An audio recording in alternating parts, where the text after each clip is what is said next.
दोस्तों बुलंदशहर का एक इलाका पड़ता है, उसका नाम है गुलाबबाटी।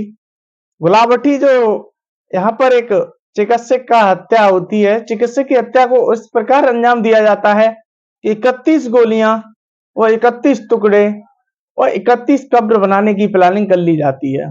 नमस्कार, आदाब, सत श्री अकाल। मैं पंकज कुमार चर्चा विद पंकज पर हाजिर हूँ एक आज नई कहानी के साथ। दोस्तों, यह कहानी बेहद खौफनाक, इस मौत को अंजाम दिया जाता है।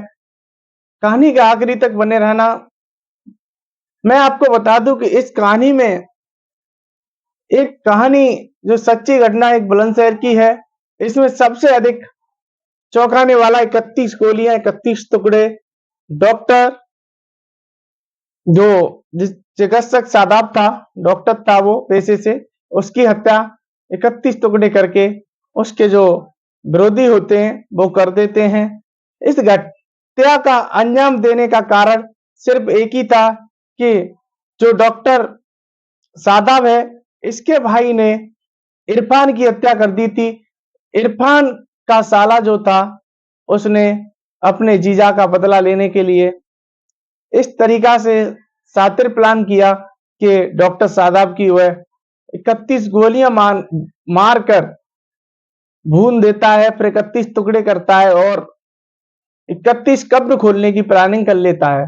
दोस्तों, इस घटना को वो इस फिल्मी दुनिया की तरह अंजाम देता है, माना कि मुंबई की कोई फिल्मी स्टाइल। जब गोलियां बरसती हैं डॉक्टर शादाब के ऊपर, तो वो आसपास का इलाका भयभीत हो जाता है और चौंक जाता है कि गोलियों की इस तरीका से झंझनाहट और इस तरीका से आवाज लोगों के दिल में जाती है कि सोचने में मजबूर हो जाता है। जब ये हत्याकांड हो जाता है तो पुलिस इसकी जांच पड़ताल शुरू करती है। जब पुलिस को सूचना मिलती है तो पुलिस सबसे पहले जो डॉक्टर शादाब के घर वाले 4 लोगों को नामजद कर रिपोर्ट दर्ज करवाते हैं, तो पुलिस उन पर शक करती है। पुलिस शक करती है, पुलिस सोचती है कि वह जिसकी हत्या की है डॉक्टर शादाब की, तो इरफान के घर वालों के नाम डॉक्टर शादाब के घर वाले एफआईआर दर्ज कराते हैं। जब फर्स्ट इंफॉर्मेशन रिपोर्ट एफआईआर दर्ज कराते हैं तो उसमें पुलिस भी सोचने को मजबूर हो जाती है और पुलिस जांच पड़ताल शुरू कर देती है। तो दोस्तों, यह कहानी 18 मार्च की है। 18 मार्च की सुबह यह घटना को अंजाम दिया जाता है। अंजाम देने के बाद आरोपी इतने जो कातिल होते हैं वो इतने तेज और तर्रार होते हैं कि वो गिरफ्तारियों में पुलिस के जो हत्थे चढ़ने में कहीं ना कहीं सफल नहीं रहते हैं और वो अपना बचाव करते रहते हैं। पुलिस भी कितना भी आरोपी शातिर हो मगर वो ढूंढ निकालती है। दोस्तों, जब ये प्लानिंग इरफान के जो साला था, उसने डॉक्टर शादाब की हत्या इरफान के साले के द्वारा की गई थी, उसके साथ के लोगों के द्वारा की गई थी। 31 गोलियां मारकर 31 टुकड़े कर कर उन्हें 31 कब्र में खोद कर उस शादाब को गाड़ने की कोशिश कर ली थी। वह उसकी कोशिश थी कि शादाब को 31 टुकड़े कर कर कब्र में गाड़ा जाए, मगर इससे पहले गोलियों की ताबड़तोड़ फायरिंग और ताबड़तोड़ आवाज ने उस क्षेत्र को चौंका कर रख दिया था। दोस्तों, जब इस कहानी को नया मोड़ जब मिलता है कि जो डॉक्टर शादाब का भाई था वो जेल में था, वो इरफान की मृत्यु के आरोप में जेल काट रहा था, मगर जो डॉक्टर शादाब था वो अपने भाई की कहीं ना कहीं पैरवी कर रहा था और देखभाल कर रहा था, इसलिए इसकी हत्या इरफान के साले ने अपने तमाम साथियों के साथ मिलकर 31 गोलियां बरसाकर हत्या कर ली।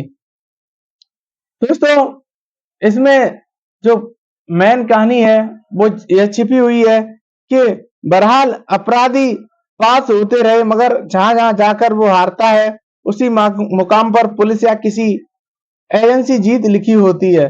दोस्तों, जब पुलिस के सामने ये अपराधी आते हैं और कहीं ना कहीं सामने से भी निकलते रहते हैं, तो ये एक दो गोली या कत्ल हो सकता था, मगर डॉक्टर शादाब को तो 31 गोलियों से आरोपियों ने भूना था और 31 ही टुकड़े किए थे। तो ये जांच का विषय बन जाता है। और जब गोलियां चिढ़कर कोई व्यक्ति रंजिशन मारता है तो वह यह नहीं देखता है कि एक या दो गोली मार रहे हैं, वो तो ताबड़तोड़ गुस्से में फैला रहता है। यही गुस्सा इरफान के साले के अंदर भरी हुई थी, क्योंकि उसके जीजा की हत्या जो डॉक्टर सद्दाब था उसके भाई ने कुछ दिन पहले कर दी थी। दोस्तों, यह जो कहानी एक मुंबई या फिल्म से कहीं कम दिखती हुई नहीं दिखाई दे रही है। ये कहानी हिंदुस्तान की राजधानी दिल्ली से चंद मील दूर स्थित उत्तर प्रदेश के बुलंदशहर जिले के दरअसल क्षेत्र की है। यह कहानी डॉक्टर शाहबाद के कत्ल और 31 गोलियों की है। यहाँ पर डॉक्टर शाहबाद के 31 टुकड़े और 31 गोलियां से उन्हें भून दिया जाता है, और इरफान का जो साला होता है वो इस कहानी को और इस घटना को अंजाम देता है।